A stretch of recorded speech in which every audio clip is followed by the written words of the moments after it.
Today I will lead you on a culinary adventure making the greatest ultimate grilled cheese. The tartness of the sourdough bread and the flavorful enjoyment of meatloaf. The richness of macaroni and cheese and the melty mix of a cheddar and Vermont blend. Step 1. Setting up the pan. Start by warming a pan up on low heat. If you are using an electric stove, preheat the pan for roughly 8 minutes. Add a liberal amount of unsalted butter, permitting it to soften and cover the inner layer of the skillet. Step 2. Making the sandwich. Take 2 slices of sourdough bread and put them in the pan. On one side, layer slices of meatloaf, which is adding an exquisite and succulent component to the sandwich, and American deli cheese. So set up your taste buds for this remarkable encounter.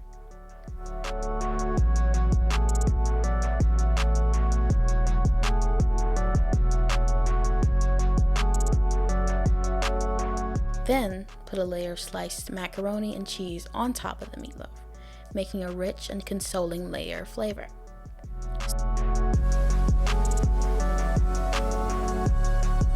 Sprinkle a combination of shredded cheddar and Vermont cheese over the macaroni and cheese, guaranteeing a melty and gooey surface. At last, finish off with a modest bunch of chopped steak,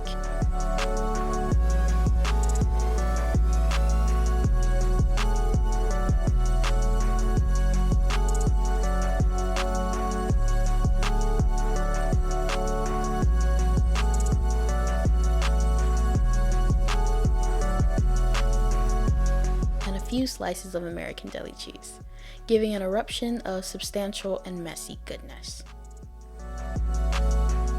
Cooking the sandwich. Cautiously move the sandwich, guaranteeing that the 2 sides of bread are equally covered with a softened spread of butter.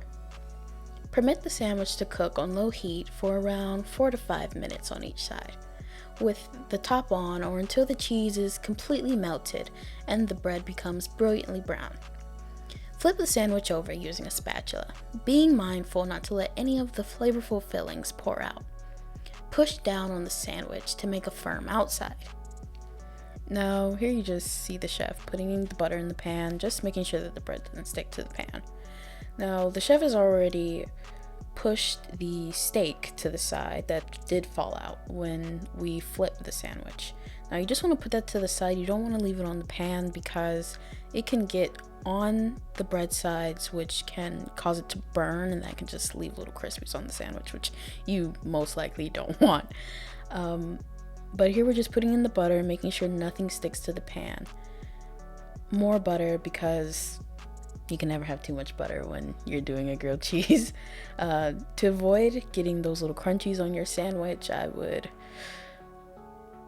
advise you to take out the fillings that have fallen out. Now you just want to move the sandwiches around again, making sure they don't stick. Yeah, you already put butter, but butter's not enough. You gotta make sure that they're not sticking in any type of way. So be sure to move them around a lot while cooking them.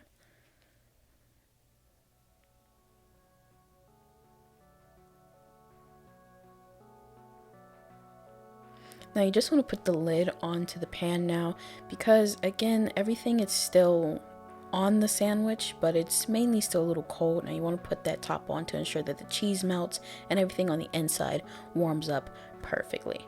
Now you see exactly why we took the steak out of the pan, because then it gets on the bread and it burns a little bit, those little crunchies, but hey, they were good to me. They might be good to you. Keep them on if you like them, take them off if you don't.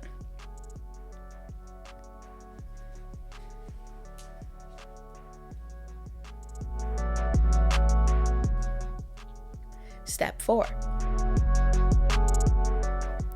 Move this ultimate cheesy melt show-stopping sandwich onto a cutting board or plate and let it rest briefly.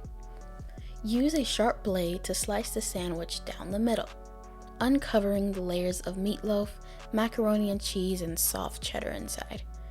Serve the sandwich, enjoying each chomp of the gooey, delightful blend of fillings. Pause for a minute to see the value in the combination of surfaces and flavors. The tartness of the sourdough bread, the exquisite meatloaf, the smooth macaroni and cheese and the melty cheddar mix with the additional extravagance of shredded steak, an American staple with a twist.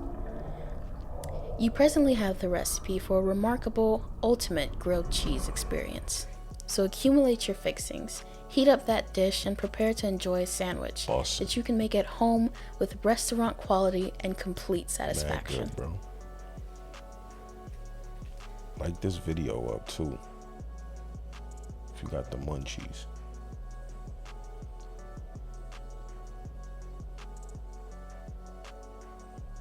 Word.